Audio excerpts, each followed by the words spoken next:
under the Articles of Confederation and in an official capacity after the adoption of the Constitution. In short, he was of the age that had wrought American independence and set the government afloat. With his passing, leadership went to a new generation, but his successor, John Quincy Adams, formed a bridge between the old and the new in that he combined a high degree of culture with democratic sympathies. Washington had died in 1799, preceded but a few months by Patrick Henry, and followed in 4 years by Samuel Adams. Hamilton had been killed in a duel with Burr in 1804.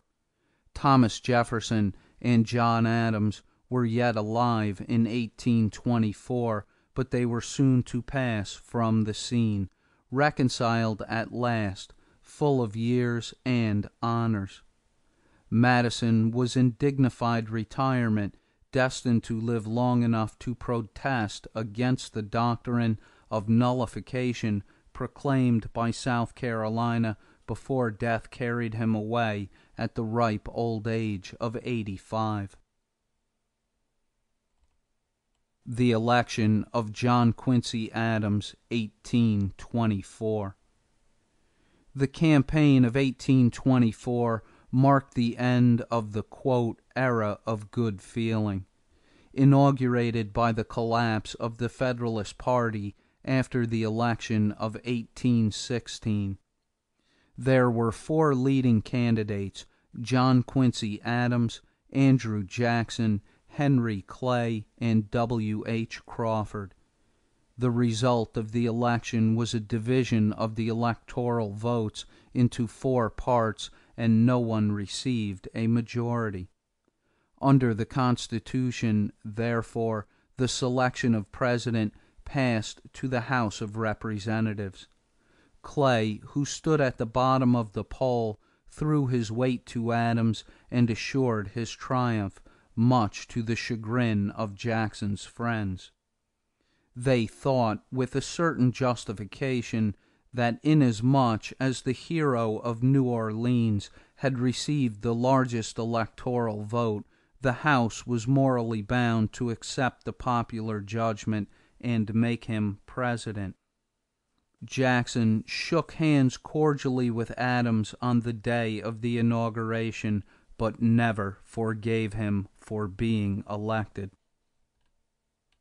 While Adams called himself a Republican in politics and often spoke of, quote, "the rule of the people," he was regarded by Jackson's followers as, quote, "an aristocrat." He was not a son of the soil, neither was he acquainted at first hand with the labor of farmers and mechanics. He had been educated at Harvard and in Europe. Like his illustrious father, John Adams, he was a stern and reserved man, little given to seeking popularity. Moreover, he was from the East, and the frontiersmen of the West regarded him as a man, quote, "born with a silver spoon in his mouth." Jackson's supporters especially disliked him because they thought their hero entitled to the presidency. Their anger was deepened when Adams appointed Clay to the office of Secretary of State, and they set up a cry that there had been a, quote, "deal" by which Clay had helped to elect Adams to get office for himself. Though Adams conducted his administration with great dignity and in a fine spirit of public service, he was unable to overcome the opposition which he encountered on his election to office or to win popularity in the West and South. On the contrary, by advocating government assistance in building roads and canals and public grants in aid of education, arts, and sciences, he ran counter to the current which had set in against appropriations of federal funds for internal improvements. By signing the Tariff Bill of 1828, soon known as the, quote, Tariff of Abominations, he made new enemies without adding to his friends in New York, Pennsylvania, and Ohio, where he sorely needed them. Handicapped by the false charge that he had been a party to a, quote, corrupt bargain with Clay to secure his first election, attacked for his advocacy of a high protective tariff, charged with favoring a, quote, aristocracy of office holders in Washington on account of his refusal to discharge government clerks by the wholesale, Adams was retired from the White House after he had served 4 years. The triumph of Jackson in 1828. Probably no candidate for the presidency ever had such passionate popular support as Andrew Jackson had in 1828.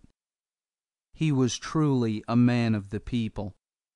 Born of poor parents in the upland region of South Carolina, schooled in poverty and adversity, without the advantages of education or the refinements of cultivated leisure, he seemed the embodiment of the spirit of the new American democracy. Early in his youth he had gone into the frontier of Tennessee, where he soon won a name as a fearless and intrepid Indian fighter. On the march and in camp he endeared himself to his men by sharing their hardships, sleeping on the ground with them, and eating parched corn when nothing better could be found for the privates. From local prominence he sprang into national fame by his exploit at the Battle of New Orleans. His reputation as a military hero was enhanced by the feeling that he had been a martyr to political treachery in 1824. The farmers of the West and South claimed him as their own. The mechanics of the eastern cities, newly enfranchised, also looked upon him as their friend. Though his views on the tariff, internal improvements, and other issues before the country were either vague or unknown, he was readily elected president. The returns of the electoral vote in 1828 revealed the sources of Jackson's power. In New England he received but one ballot, from Maine. He had a majority of the electors in New York and all of them in Pennsylvania, and he carried every state south of Maryland and beyond the Appalachians. Adams did not get a single electoral vote in the South and West. The prophecy of the Hartford Convention had been fulfilled. When Jackson took the oath of office on March 4, 1829, the government of the United States entered into a new era. Until this time, the inauguration of a president, even that of Jefferson, the apostle of simplicity, had brought no rude shock to the course of affairs at the Capitol. Hitherto, the installation of a president meant that an old-fashioned gentleman, accompanied by a few servants, had driven to the White House in his coach, taken the oath with quiet dignity, appointed a few new men to the higher posts, continued in office the long list of regular civil employees, and begun his administration with respectable decorum. Jackson changed all this. When he was inaugurated, men and women journeyed hundreds of miles to witness the ceremony. Great throngs pressed into the White House, quote, upset the bowls of punch, broke the glasses, and stood with their muddy boots on the satin-covered chairs to see